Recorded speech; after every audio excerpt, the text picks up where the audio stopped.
السلام علیکم دوستوں، علی فاروقی وائس میں خوش آمدید۔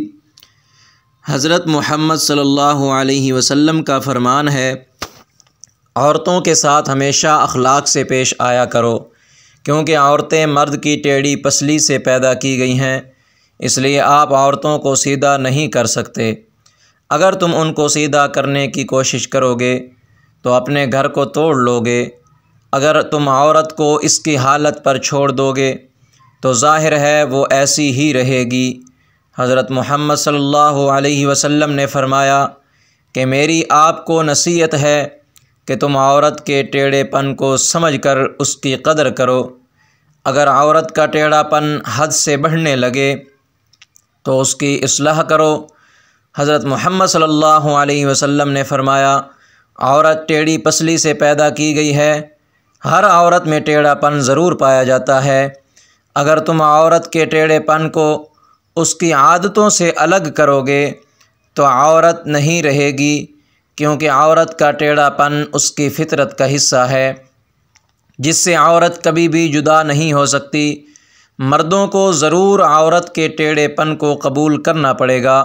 عورت ٹیڑھی پسلی سے پیدا کی گئی ہے، اس سے مراد یہ نہیں کہ جس طرح بچہ ماں باپ سے پیدا ہوتا ہے، لیکن اس سے مراد یہ ہے کہ عورت کی فطرت میں ٹیڑھا پن پایا جاتا ہے جو عورت سے الگ نہیں ہو سکتا۔ قرآن پاک میں اللہ تعالیٰ کا فرمان ہے، انسان جلد بازی سے پیدا کیا گیا، جس سے یہ مراد نہیں کہ جلد بازی کے مواد سے انسان پیدا ہوا ہے، اس سے مراد یہ ہے کہ انسان کی فطرت میں جلد بازی کا مادہ ہے۔ اس طرح ٹیڑھی پسلی سے پیدا ہونے والی سے مراد یہ ہے کہ عورت کی فطرت میں بعض ایسی فطرتی طور پر عادتیں پائی جاتی ہیں جس کو ہم کبھی بھی عورت سے الگ نہیں کر سکتے۔ اگر کسی مرد کے دل میں یہ سوال پیدا ہو کہ کون سی چیز عورت میں ٹیڑھے پن سے پیدا ہوئی ہے، یہ بات تو ہر انسان سمجھ سکتا ہے کہ عورت کے ٹیڑھے پن سے وہ طبیعت اور جذبات مراد ہیں۔ وہ کس طرح ہر بات کا مطلب الٹا لیتی ہے، جو ایک عجیب و غریب انداز میں ظاہر ہوتا ہے۔ جس طرح فطرت نے مرد کی عقل کو غالب اور جذبات کو مغلوب رکھا ہے، تو عورت میں یہ سب باتیں الٹ ہیں، یہی ان میں فطرتی ٹیڑھا پن ہے۔ حضرت محمد صلی اللہ علیہ وسلم عورت کو ٹیڑھی پسلی کی پیداوار قرار دے کر فرماتے ہیں، یہ ٹیڑھا پن سب نازل کا کمال ہے۔ یہاں یہ سوال پیدا ہوتا ہے کہ عورت کے اندر یہ ٹیڑھا پن کیوں رکھا گیا ہے؟ قرآن پاک میں عورت کے ٹیڑھے پن کے بارے میں یوں بیان کیا گیا ہے، خدا نے تمہاری ہی جنس سے تمہاری بیویاں بنائی ہیں تاکہ تم ان سے دل کی سکونیت حاصل کر سکو۔ اللہ تعالیٰ نے اس رشتے کو تمہارے لیے محبت اور رحمت کا ذریعہ بنایا ہے۔ یہ وہ فطرت ہے جہاں قدرت نے عورت کے عنصر کو غلبہ دے کر مرد کی جنسی محبت، فطرتی محبت اور سکون کا ذریعہ بنایا ہے۔ یہ بات ظاہر ہے کہ جذبات کے ساتھ ٹیڑھا پن لازم و ملزوم کے ساتھ ہیں۔ یہاں عقل ایک قدرتی طور پر سیدھے راستے پر چلتے ہوئے وہاں اس میں ٹیڑھا پن بھی شامل کر دیا ہے، جس کے بغیر جذبات کی نزاکت اور باغبن کا قدر ناممکن ہے۔ رسول اللہ صلی اللہ علیہ وسلم کا یہ کلام ایک عظیم و شان حکمت اور فلسفہ کا حامل ہے، اس کی مثال کسی دوسری جگہ نہیں پائی جاتی۔ یہاں یہ بات ہمارے ذہن میں آتی ہے کہ اللہ تعالیٰ نے عورت کو مٹی سے کیوں پیدا نہیں کیا، عورت کو مرد کی پسلی سے کیوں پیدا کیا؟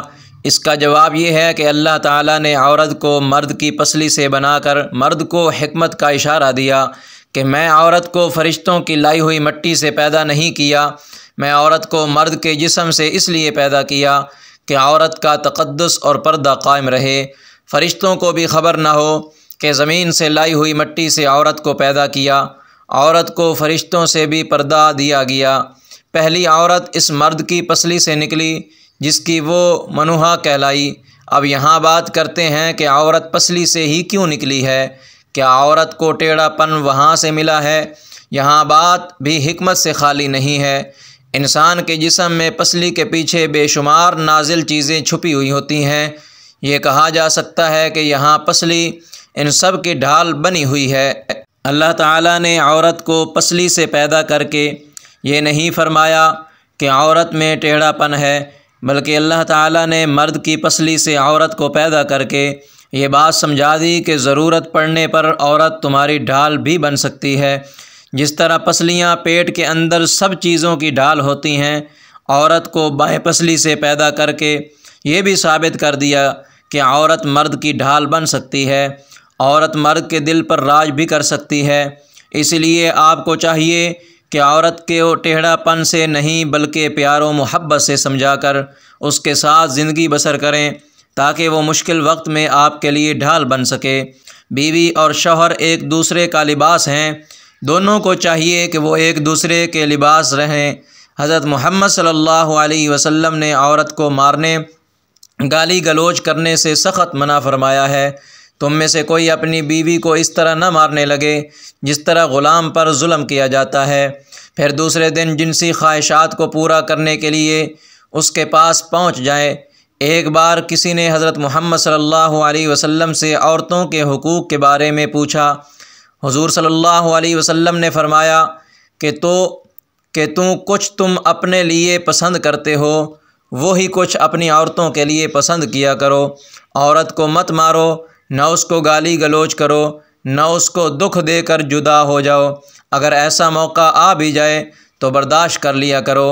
حضور صلی اللہ علیہ وسلم نے عورت پر ہاتھ اٹھانے سے منع فرمایا ہے۔ اپنی بیوی کو مارنے والے اچھے لوگ نہیں ہوتے۔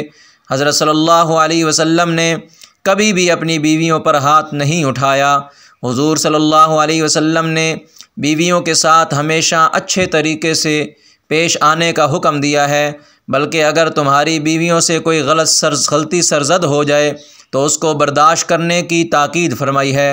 حضور صلی اللہ علیہ وسلم نے فرمایا، کوئی مسلمان مرد کسی مسلمان عورت کو اس لیے مبعوث نہ رکھے کہ اس کی یہ عادت ناگوار گزرتی ہے۔ ممکن ہے کہ عورت کی ایک عادت ناپسند ہے تو اس کی کوئی دوسری عادت پسند آ جائے۔ ان سب روایات سے معلوم ہوتا ہے کہ حضور صلی اللہ علیہ وسلم نے عورت کے ہاتھ ہمیشہ اچھا سلوک کرنے کا حکم فرمایا ہے، عورت پر مشکلات ڈالنے سے منع فرمایا ہے، اس کے ساتھ نرمی سے پیش آنے کا حکم دیا ہے۔ حضور صلی اللہ علیہ وسلم نے عورت کے حقوق پورے کرنے کا حکم دیا ہے، چاہے وہ بیوی کے روپ میں ہے، ماں، بیٹی یا بہن کے روپ میں ہے۔ عورتوں کے حقوق کا ہمیشہ خیال رکھنے کا حکم دیا ہے۔ عورت کی دیکھ بھال کرنے کو جنت کا وسیلہ فرمایا ہے۔ اللہ تعالیٰ سے دعا ہے کہ اللہ تعالیٰ ہم کو عورتوں کے ساتھ اچھا سلوک کرنے کا توفیق عطا فرمائے۔ ناظرین، چینل پر نئے ہیں تو چینل کو سبسکرائب کریں، ساتھ میں لگے گھنٹی کے بٹن پر کلک کر کے آل پر کلک کر دیں تاکہ ہماری ہر نئی آنے والی ویڈیو آپ تک بآسانی پہنچ سکے۔ السلام علیکم ورحمۃ اللہ وبرکاتہ۔